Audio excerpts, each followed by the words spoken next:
ಪಾದದ ಮೇಲೆ ಇಡ್ತೀನಿ ಕಣಪ್ಪ. ನೀನ್ ಮುಂದಿನ ಮಗಳಲ್ಲ ತಂದಿ ನಾನು ನಿನ್ ಪಾದಕ್ಕ ಮಾಡ್ತೀನಿ. ನೀನ್ ಏನ್ ಹೇಳಿದ್ದೇನೆ ಒಂದೇ ಮನ್ಸಾಗೆ ನಮ್ಮಪ್ಪ ಹೇಳಿದ ದಾರಿಲಿ ನಡೆದ್ರೆ ಒಳ್ಳೆಯದು, ಹೇಳಿದ ದಾರಿ ಬಿಟ್ಟು ನಡೆದ್ರೆ ನೆಲಮಟ್ಟ ಮಾಡೋದಂತೂ ಖಂಡಿತ ನಮ್ಮಪ್ಪ. ಈ ದೇವಸ್ಥಾನದಲ್ಲಿ ಹೇಳಿಕೆ ಏನಾದರೂ ಹೇಳ್ತೀರಾ? ಯಾವ್ಯಾವತ್ತೆಲ್ಲ ಇರುತ್ತೆ ಅಮ್ಮ ಅದು? ಮಂಗಳವಾರ, ಶುಕ್ರವಾರ, ಭಾನುವಾರ ಮೇಡಮ್. ಎಷ್ಟು ಸತ್ಯ ಅದು ಹೇಳಿಕೆ ಅನ್ನೋದು ಈ ಕಾಲದಲ್ಲೂ?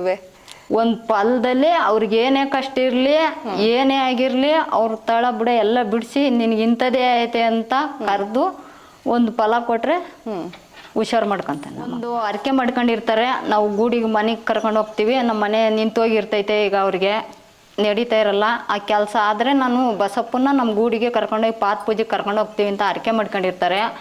ಈಗ ಅವ್ರಿಗೆ ಒಳ್ಳೇದಾದ್ಮೇಲೆ ಪಾದ ಪೂಜೆಗೆ ಕರ್ಕೊಂಡೋಗಿ ಬಸಪ್ಪನವರ ಪಾದ ಪೂಜೆ ಮಾಡಿ ಕಳಿಸ್ತಾರೆ. ತಿಂಗಳಲ್ಲಿ ಬಂದಿದ್ದು ನಮ್ಮ ಮಗಳಿಗೆ ಹುಷಾರಿರಲಿಲ್ಲ. ಏನು ಸಮಸ್ಯೆ ಆಗಿತ್ತು? ಸಮಸ್ಯೆ ಅಂದರೆ ಗಾಳಿ ಥರ ಸಮಸ್ಯೆ.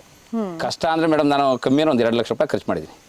ಈ ಥರ ಯಾರು ಹೇಳ್ತಾರೆ ದೇವ್ರಿಗೆ ಅಲ್ಲೆಲ್ಲ ಹೋಗಿದ್ದೀನಿ. ಒಂದೊಂದು ಕಡೆ ಹೋಗೈತೆ, ಮತ್ತೆ 2 ತಿಂಗಳು ಬರುತ್ತೆ. ದೇವ್ರು ಬಂದು ಹೇಳ್ತು ನಮ್ಮ ಬಸವ ಬಂದು ಬಿಡಿಸ್ತಾನೆ ಅಂತು. ಆಯಿತು ಅಂದು ಸಂಜೆ 6 ಗಂಟೆಗೆ ಅಲ್ಲಿ ಹೋಗಿ ಕೂರಿಸಿದ್ರು ಬರ್ಸಿ.